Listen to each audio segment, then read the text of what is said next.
being here. This is exciting. It has been so interesting to be able to still conduct these types of group activities and reach out and engage and talk to the nonprofit community, even despite COVID and despite distances. And so I'm very thankful to Emily because she's been a huge help in getting all of this launched and running successfully. So our learning objectives for today are to look at some tools in building a volunteer engagement strategy and enhancing and creating action steps for your own organization's particular strategy. Now, before Emily can go ahead and launch the poll, because I want to know how your current volunteer program, how you would currently describe it. But as you're answering that question, I'm also going to say, this is not something that there's a silver bullet. It's one of those topics that we're always learning, we're always tweaking, that it evolves over time in response to how the organization changes, as well as the volunteers changing. So hopefully you will get some good ideas, and we're going to work at creating a collaborative toolbox through the presentation, and I'll talk about that as we go along, so that we can really end up with some takeaways. That's my goal here. I'm going to also try and answer as many of the questions as I can that were submitted in advance. Okay, so we're in the average range. See a little bit of excellent, that's awesome, but also some non-existent. So like I would expect, we're a little bit all over the map, which is to pretty much the norm. And I think organizations, there's very few that have it once and done, that you're going to be on that spectrum of somewhere along the way at different times of the organization's life cycle as well. So we all know the value of volunteers. I mean, as nonprofit professionals, we understand that those volunteers are essential to the business. The problem is sometimes the urgent takes priority and we forget what's important. And so volunteers become one of those things that we think can happen on autopilot, or we take it for granted, or maybe we've evolved into a culture that's not as supportive as it used to be, or hasn't adapted to the needs of the volunteers. So I start with these thought leaders quotes, just to make sure that we refocus and emphasize the fact that volunteers are important. And it's a whole lot more than just filling a gap or finding labor that is not paid labor to fill a need. It really is a bigger part of the mission and should be seen that way. Now, the spectrum can go anywhere from minimal effort to optimal. And we're going to talk about some things along this spectrum today. And like I said, where you're on the spectrum of engagement with your volunteers is likely to shift over time. So it's one of those things that you continually assess and make sure that your mission and what you intend to do with volunteers stays aligned, and that that's what's actually happening.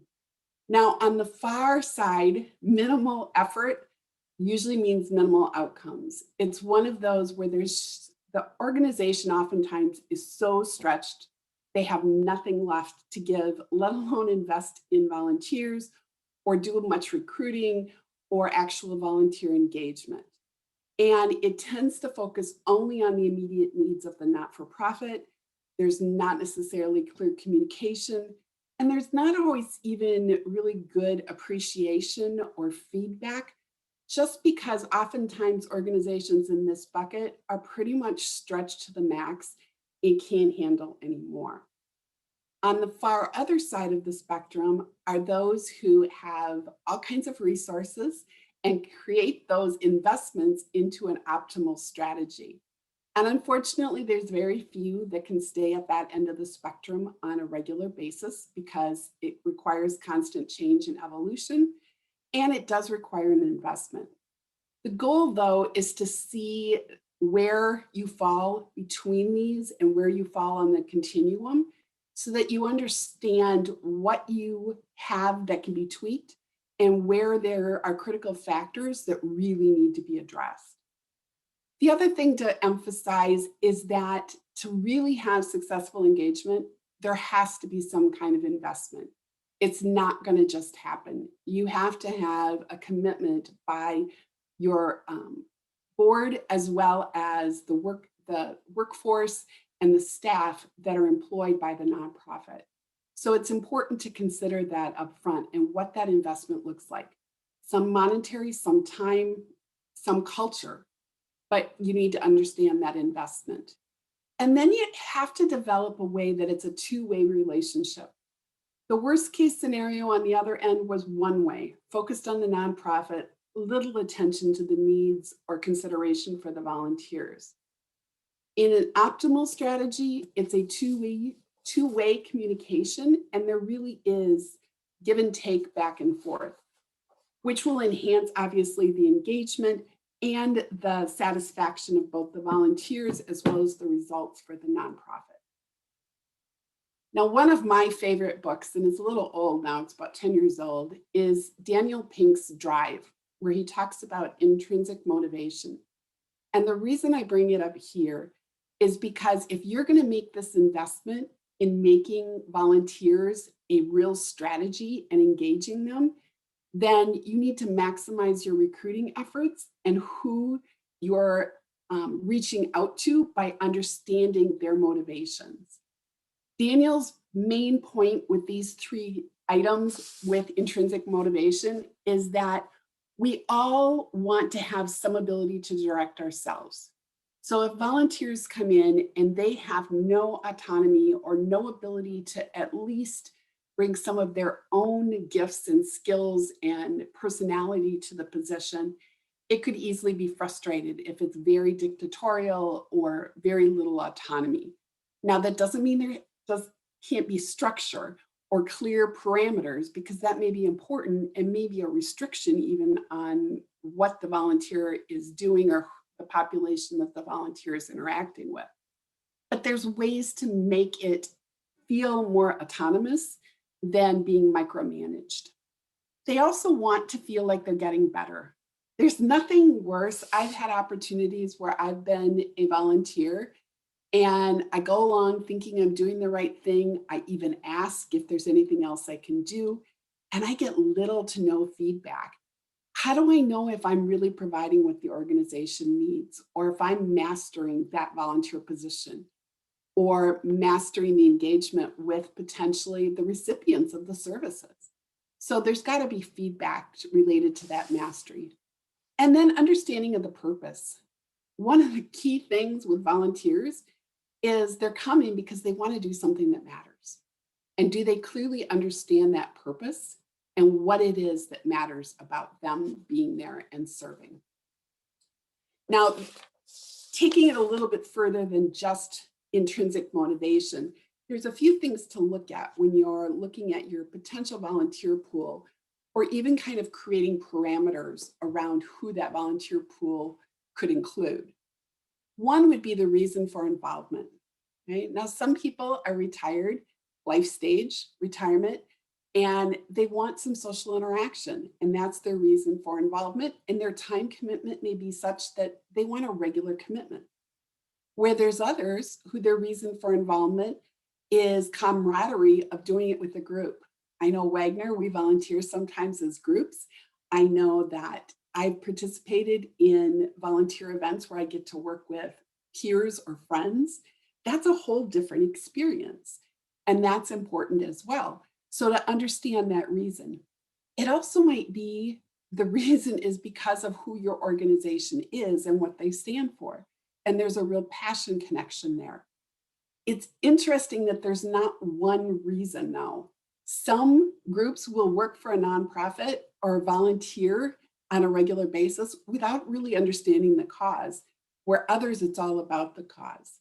So it's important to understand that and determine who you're communicating to and what you want to communicate. Also, skill sets. Are they doing it because they need an internship?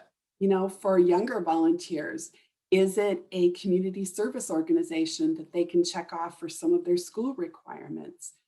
Or is it an opportunity to have some career coaching for somebody who's new to a profession? Or is it something that we can share past experiences as somebody later in life? So you want to look at all of those things. And honestly, one of the big ones for being involved that is often left by the wayside is simply asking. We often feel like, well, we've provided plenty of opportunities in communication, but there's something about that personal ask. And then you really do see a value or you understand versus having to reach out to the organization. So don't negate the power of just simply being asked or asking directly for a volunteer. The time commitment, like I said, may be something that's ongoing, like my example of a retired person, or it could be a once and done project. Habitat for Humanity is a great example where you commit to one project, maybe one house in a short time frame or one day, or cleaning up a park or an environmental area, maybe a commitment of one day, and that's it.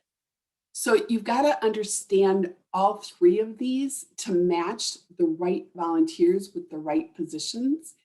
And consider too that age range, because you're going to approach younger volunteers differently than you might retired volunteers.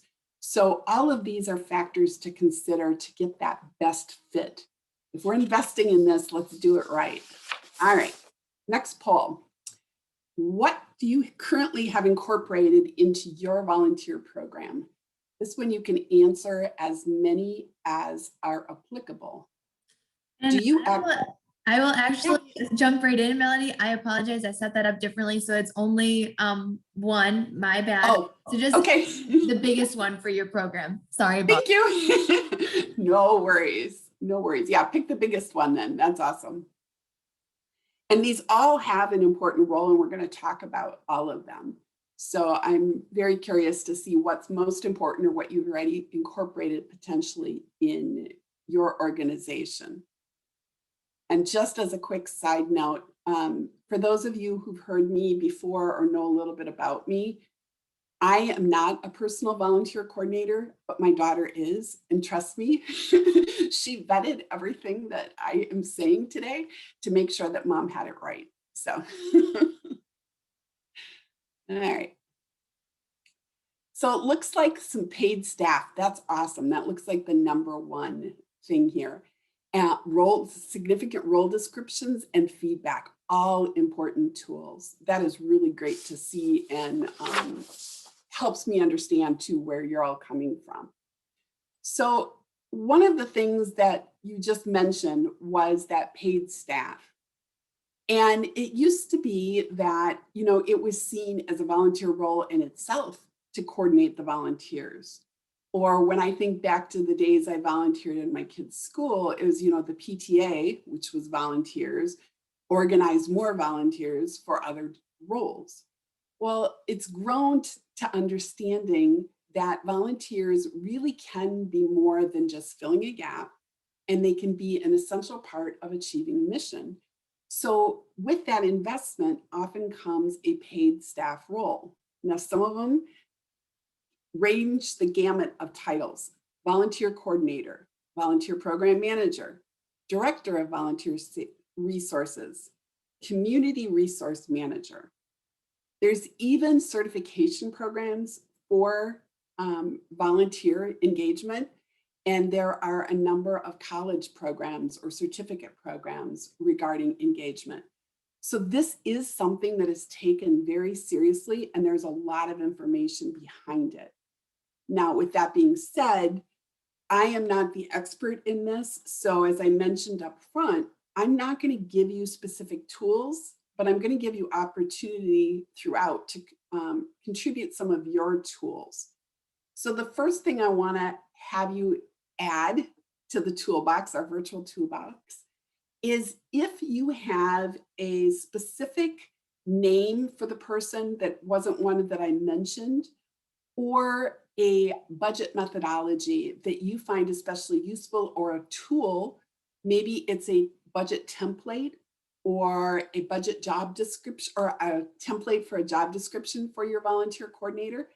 If you will add those to the chat, as I mentioned things throughout, we will compile this and get it out to you as a resource after the fact, because that was my number one feedback from my daughter. She said, "Mom, this is great, but you got to give them the tools."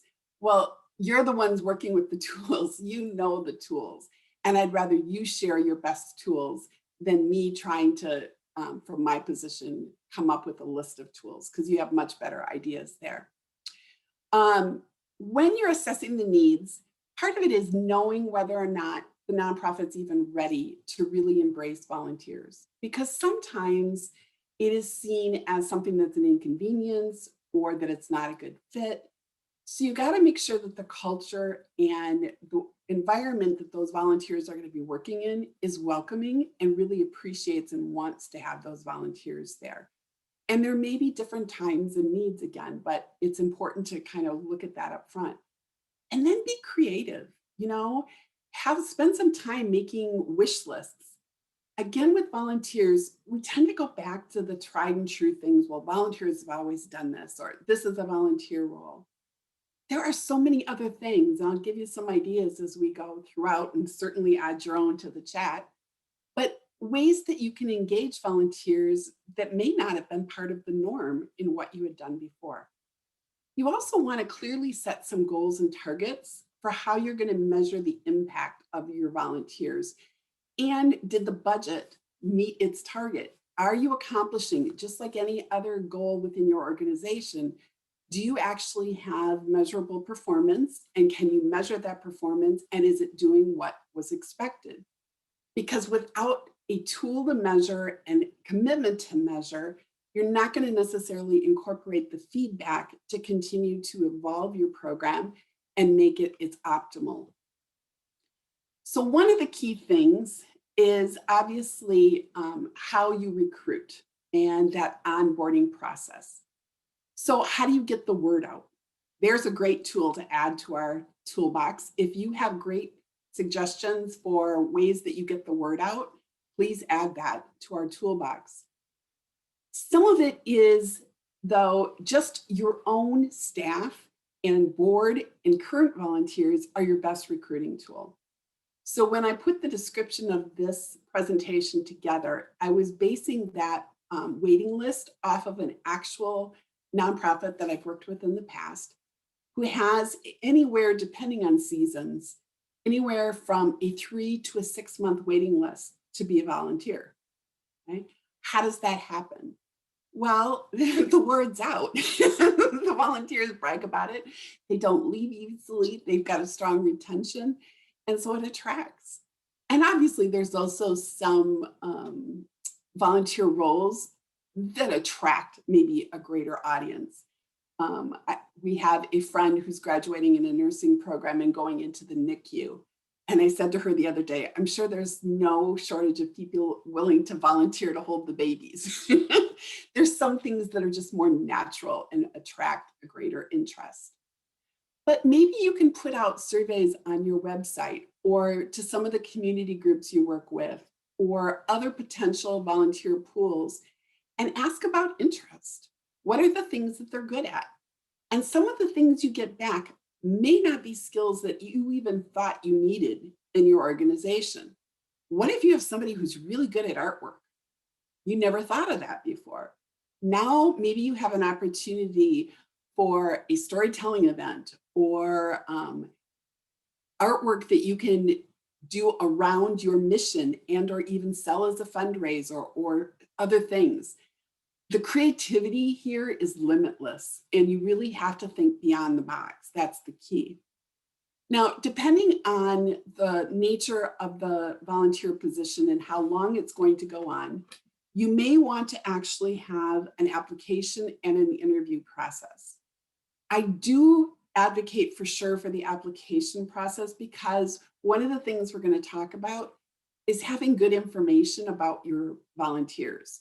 And so having that basic demographic information, name, address, email contact, phone number, those kind of things on an application are a great starting point for that. But also maybe that interest survey. So maybe you give interest surveys to potential volunteers who say, I really like your cause. Hey, what are you good at? Okay. Now, if it's going to be somebody that has a lot of external facing time with either clientele or potential donors, et cetera, an interview may totally be warranted, because you do want to make sure that whatever you're doing, again here with volunteers, aligns with your mission, your culture, and who you are as an organization. Now, one of the most important things is having a job description. And here again, add to our toolbox. Do you have templates, or are there websites where you go to get some of these? Because there's a plethora of them. You do not have to start from scratch. But what value are you instantly communicating to the volunteer by actually having a written description of what they're contributing to the organization and what they need to do? One of the worst experiences I've had as a volunteer is being told that, I'm going to go in and use my teaching skills, but not told specifically how. And I get there and there's nobody to talk to. There is no clear direction on who and what I should set up, when I should start. So those are the things that then make you very apprehensive, at least me, and make you question whether you really want to volunteer the next time around. So you want to make sure that those are clearly communicated up front and how it fits into the mission. And then some simple onboarding and welcome things. This may sound silly, but I can tell you numerous stories of people showing up and saying, I didn't know where to park, or I didn't know what door to go in. It was so big, I didn't even know where to go. I didn't know who to ask for. Nobody asked me if I wanted to hang up my coat, or told me where I could hang up my coat. Nobody instructed me where the kitchen or the bathroom was. And I had to stumble through and try and find those things out. So take a step back with fresh eyes, because obviously if you've been with the nonprofit for a while, some of those things are second nature to you and you don't think twice about them. But it's important that you see it with fresh eyes as somebody coming in, so that you alleviate some of that fear and apprehension of the unknown. It's also a great way to start that autonomy piece, because you're empowering them. You're making them feel welcome. You're telling them that they have the autonomy to, access, if you have kitchen resources or water or snacks or whatever, and other tools within the organization. We're going to talk about, actual physical tools too as well, but is there, clear understanding of what tools are provided, or if the volunteer has to bring their own? So let's go back to the Habitat for Humanity example.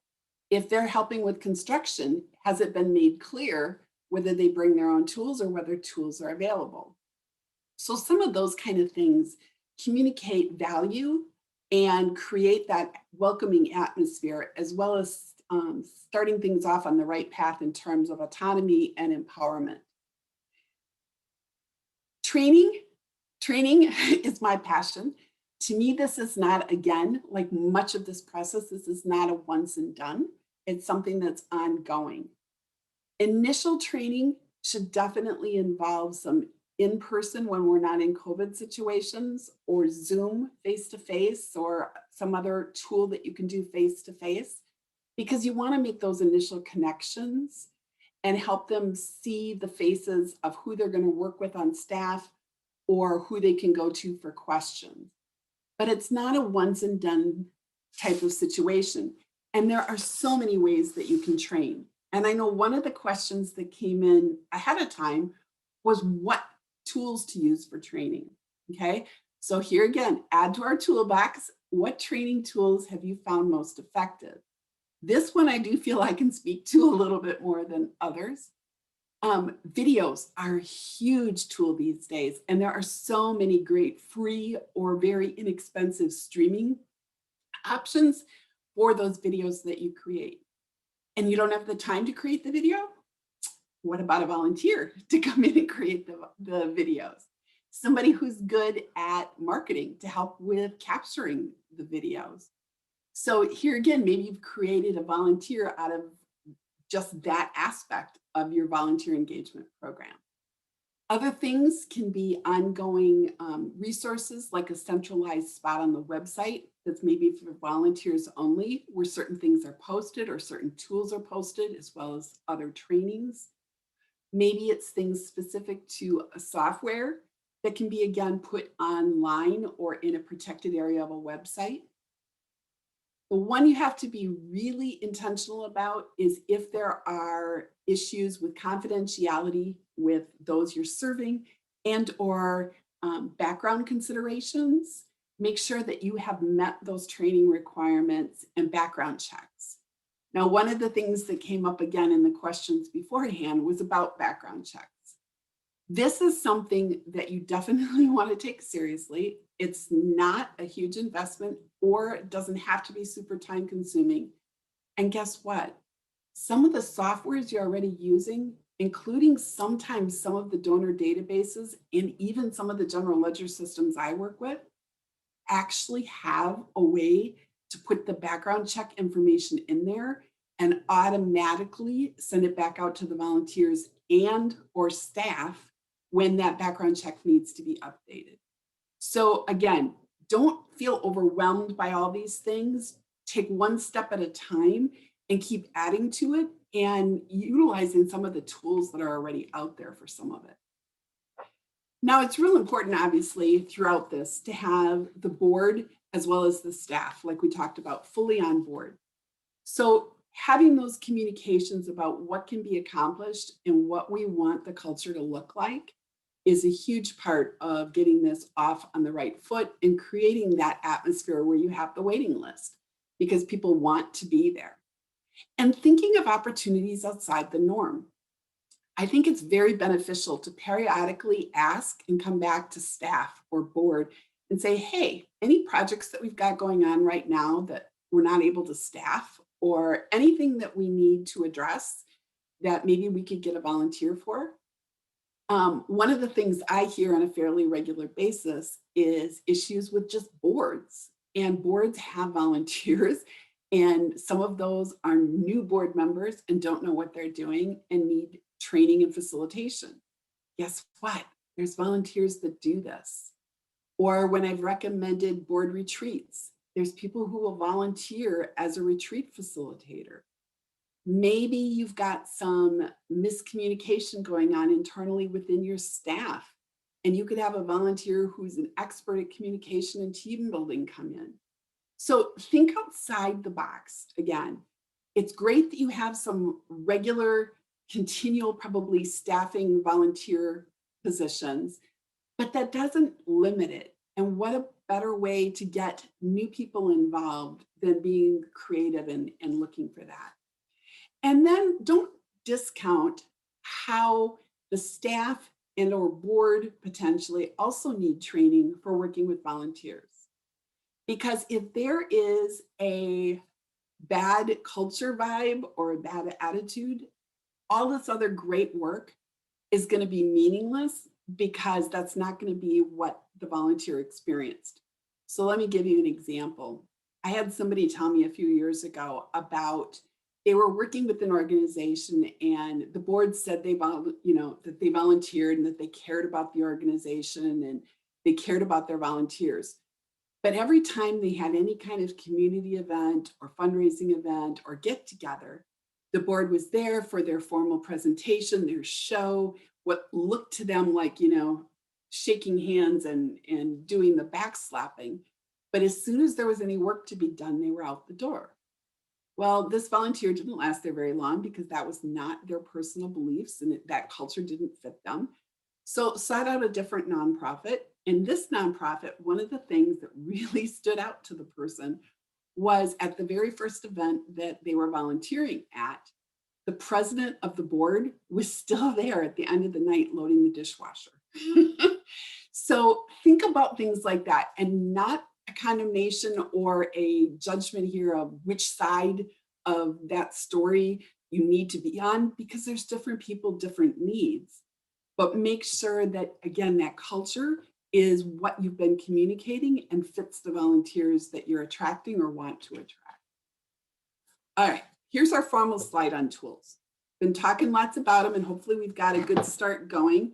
But if you have tools regarding any of these specifically, please go ahead and add them. Now, one of the first things I want to talk about is communication, because like anything, so many problems can be resolved if we clearly communicate. I'm continually working with staff and clients, as well as my own family, to say that if I'm not going to meet expectations, I got to keep communicating what's changing about those expectations. Because there is no perfection, if you will, even though some of us like to think there is. We have to just communicate where things are at, because that creates that trust level. And as a quick side note, if any of you want a great book to read, that's, again, it's a classic, read The Speed of Trust. It's huge. But to create that trust and camaraderie, you have to have good communication. So what about volunteers where it's appropriate, actually including them on emails about certain projects or certain things? Are they included in meetings? If you're having a meeting about program services and this volunteer directly works on that, shouldn't they be involved in that meeting potentially? What about parts of the company website or company newsletter, those kind of things? Are they involved in those communications? And then just some of the basics of, does the communication tool and style fit the volunteer? Okay. Now, I don't want to sound stereotypical, but this is going to sound a little bit that way.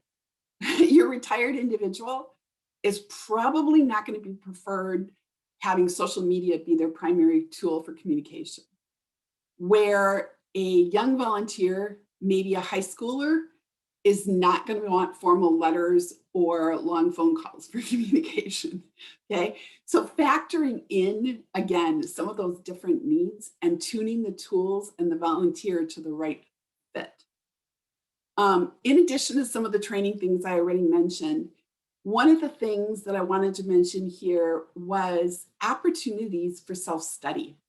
Maybe you put together a packet of, these are the key things about our organization, and help them find ways to see that in action or learn it as they're going.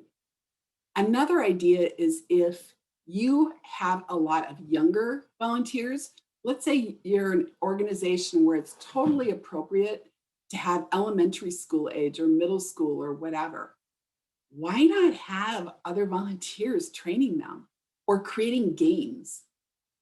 We had a particular situation where elementary school could easily be involved in the volunteer activities, but they needed to understand what some of the constraints were.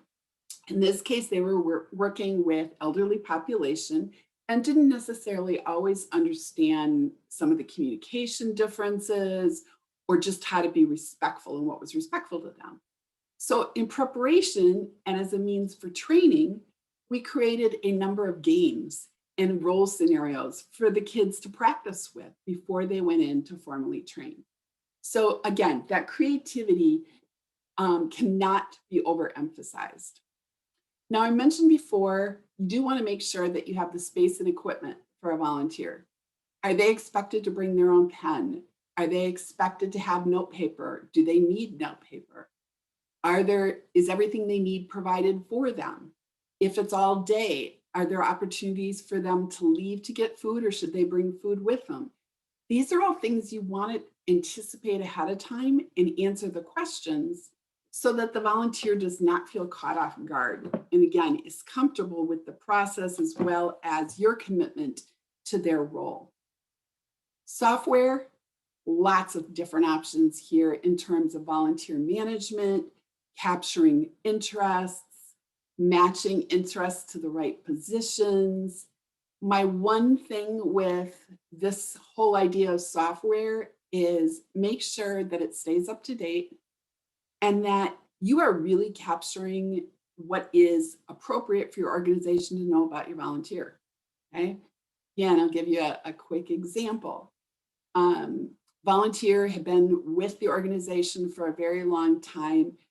Some people at the organization knew that this person's spouse was not doing well, had some health issues, and eventually passed away.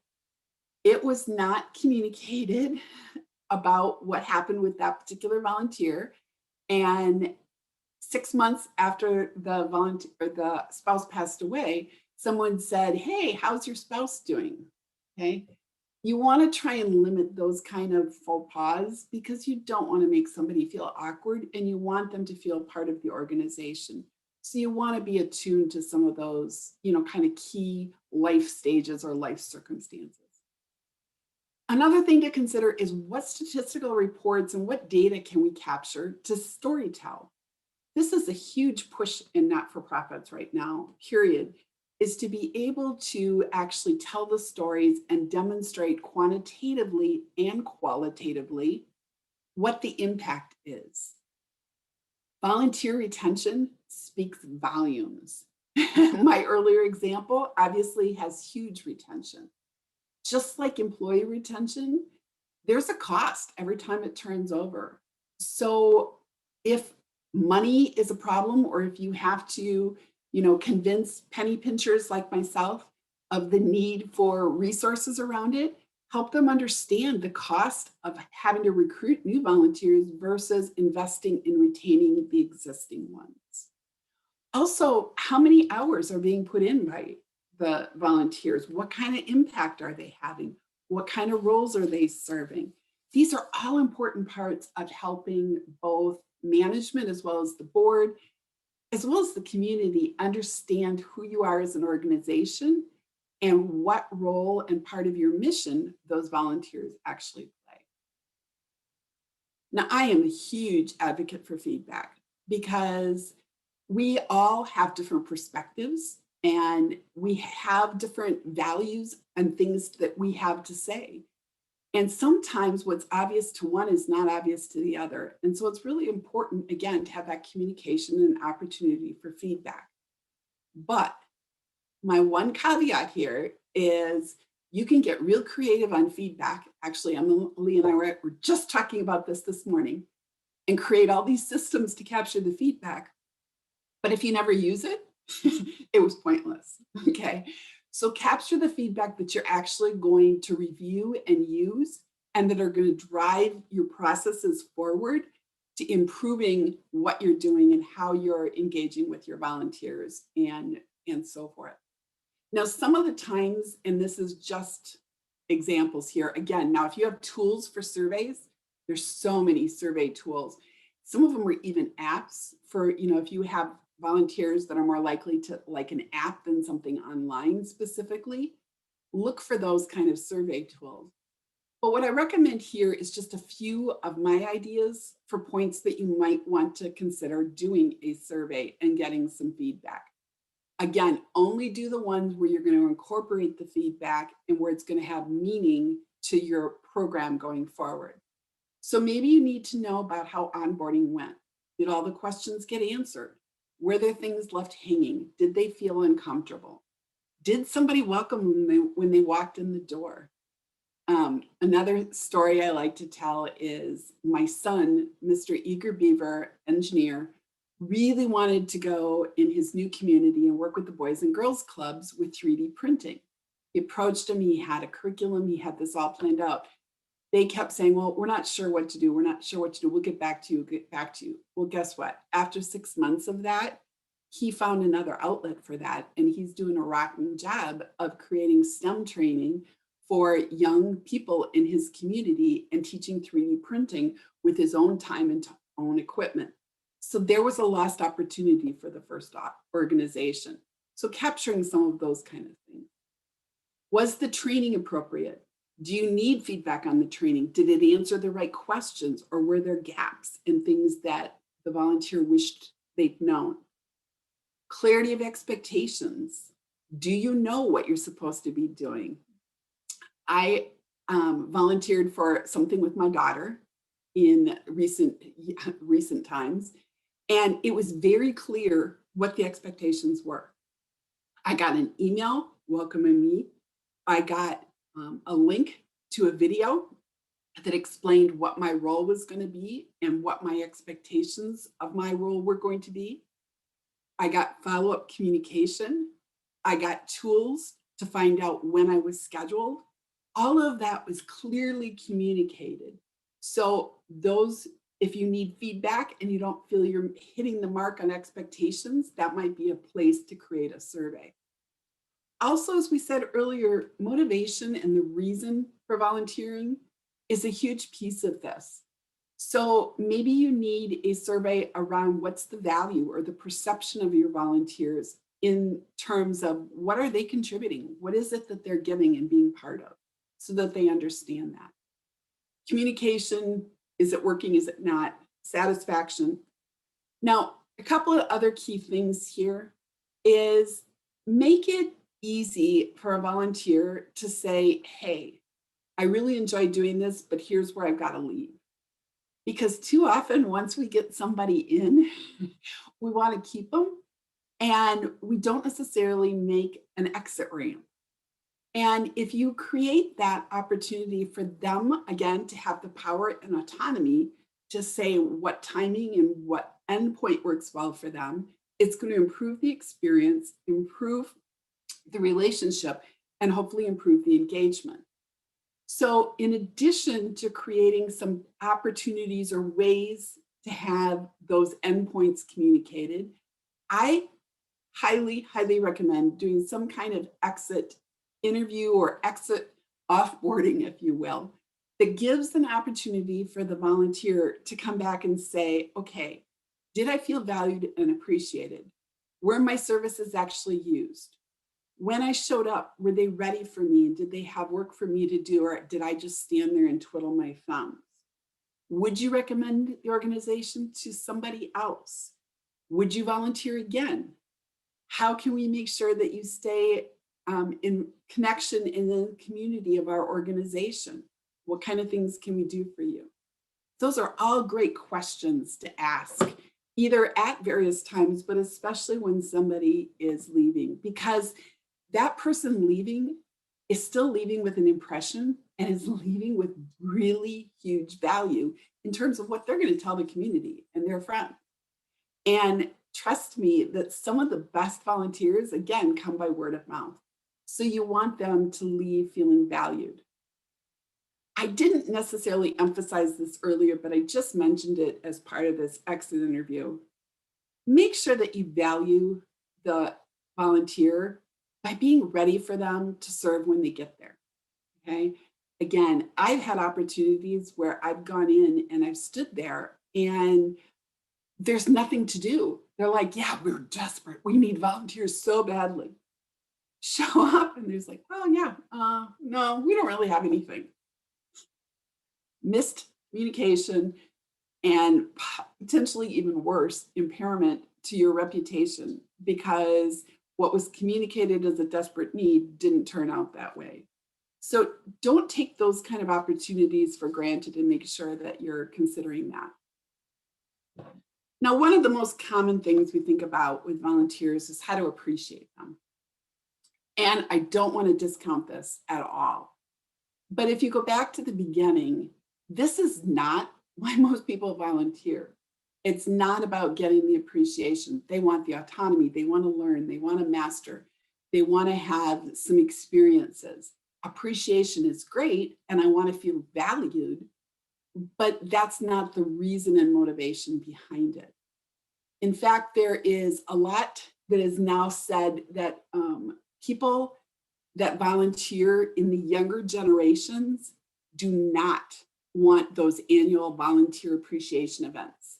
They see them as a waste of time and money, and better ways could be incorporated to appreciate the volunteer without putting on this grandiose event. There's also lots of research about appreciating in a person's individual language and customized to that volunteer.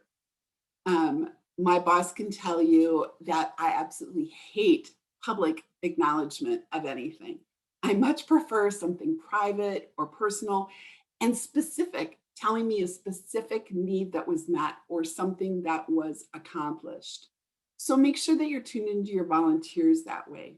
You know, maybe for some people it is a pat on the back where others don't come anywhere near them. Maybe for some it's, hey, want to go out for a cup of coffee, or I'd love to treat you and give you a Starbucks card or whatever. For some, no, that just feels like, you know, a way of trying to pay me or compensate me that's not sufficient. So be attuned to what the volunteer needs. The biggest thing too is that very first point, be consistent. This is not a one-time event during the year, or you put it on your calendar for once every 6 months. Try and make it a habit, a practice of, again, the culture where there's regular and consistent appreciation and feedback. Hey, you know how you helped out that client? That was amazing. I never would have thought of that particular approach. Or, wow, we really appreciate you coming in when you weren't scheduled, because things have just been crazy. And here's how we can have you help out. So having those things that are meaningful, sincere, and consistent are the most valuable. The other thing that I'll just put in here, even though this isn't the primary emphasis of this training, is don't negate those who are giving dollars and put them in a different bucket than those who are volunteering time. They're often one and the same. And that if you are volunteering time, you're also volunteering dollars, and vice versa. I'll tell it again, another story of a woman who really wanted to get involved. She was new to the community, needed to make some connections, and came of some means and background and had some experiences to share. So went to the local nonprofit that fit her needs, and asked to talk to somebody who is, either the executive director or engaged with volunteers. Was first of all met by saying, well, there's nobody here that can talk to you. She said, well, I really would like to get involved with your organization, and I'd also like to contribute. So here's a check for $5,000. Never received a follow-up phone call, never received anything more than the standard donor acknowledgement letter. Opportunity missed. Okay. So be aware of those kind of things. Request the feedback. Hey, do you have better ideas for doing this?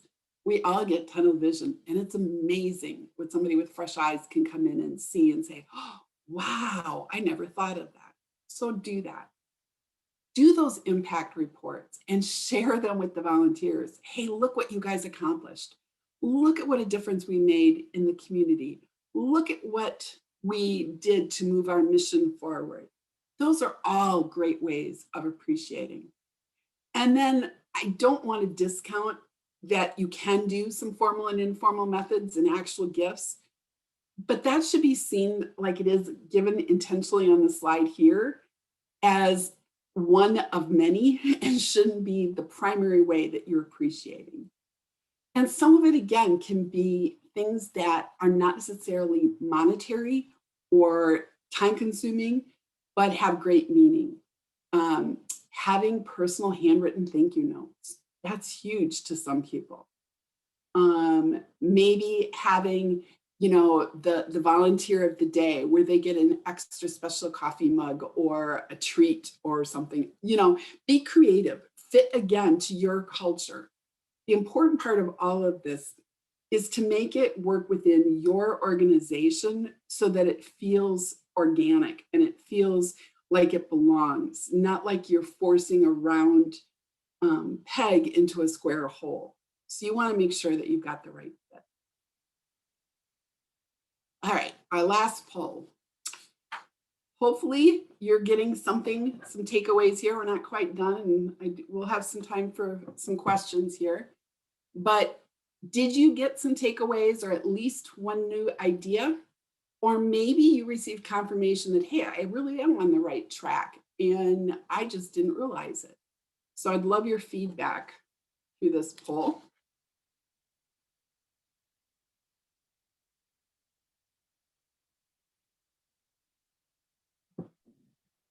Just a couple more seconds to get those answers in.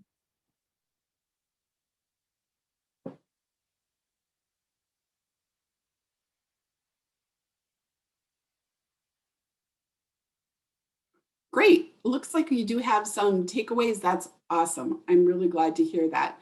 And some confirmations, because that's all helpful. We need to sometimes just have that fresh perspective and that opportunity to step back and say, hey, what we're doing is on track. All right, now I want to do kind of a wrap up, as well as taking the time to hopefully get a little feedback here from Emily and you on our toolbox and how it's coming along. But these are the key elements that we talked about. If you put them in really big buckets, okay, you have to make sure that you're recruiting the right person in the right role. That whole idea of it's not just enough to get somebody in the door, you've got to have them in the right position, because otherwise it's meaningless. And again, it's not going to hit the mark, and it's not going to be something that's true engagement. You want to empower your volunteers so that they hit those masteries and autonomy and things by having clear expectations, showing them value by being ready for them to serve, and providing them with the tools to serve in terms of training and onboarding and communication. Making that communication a consistent two-way situation, not periodically, not only pushing out data, but really truly having some opportunities in some manner for a dialogue. Now, all of this, again, can be challenging depending on circumstances, and especially with COVID. But I think that a lot of us learned in this last year that some of the things we thought that were really important really weren't quite as important, and that there's more ways to do things and accomplish than we would have otherwise thought. So I've used it as an opportunity to allow myself to be a little bit more creative in my thinking. Heaven knows accountants are not creative. So this has been my wake-up call to be a little bit more creative and thinking beyond the norm. And then lastly, making sure that they really truly recognize their value to the mission. So maybe it is telling a story about them, or highlighting them in a newsletter, or putting a different volunteer on the website. Make sure it's somebody who likes public praise. Some of us don't. Okay? But hopefully you get in the picture here that you've got to key these things to your organization and make them incorporated into your mission and your culture. So how do we do on the toolkit, Emily?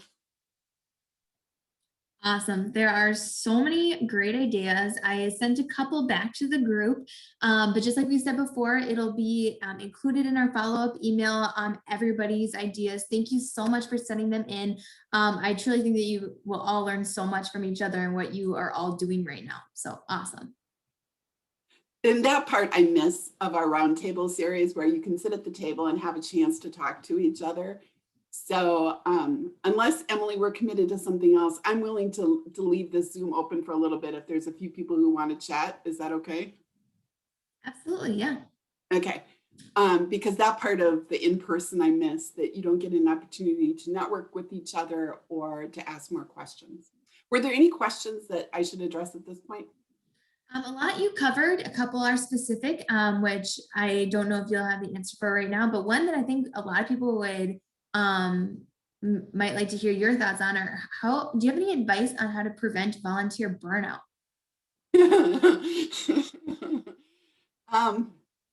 Yeah, those regular tools for feedback, making sure that you're allowing them a chance to tell you what's the truth is, and not, kind of that, how are you doing? Nice day.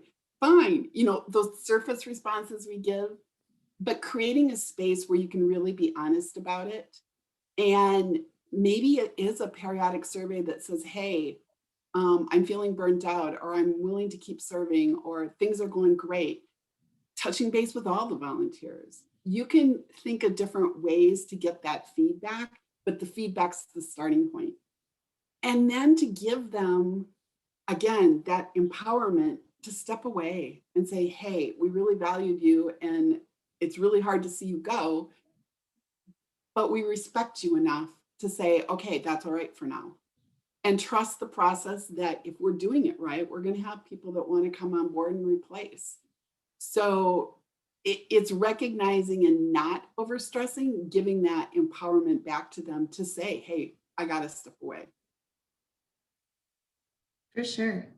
And maybe the answer to this question is very similar to the one that you just gave, but advice to encourage volunteers to take on leadership positions.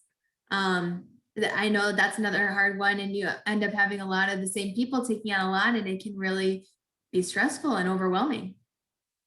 That's a great point. And one of the things is the adage that you ask busy people, because they're the ones who are likely to say yes and do it. So we've got to be a little careful of that.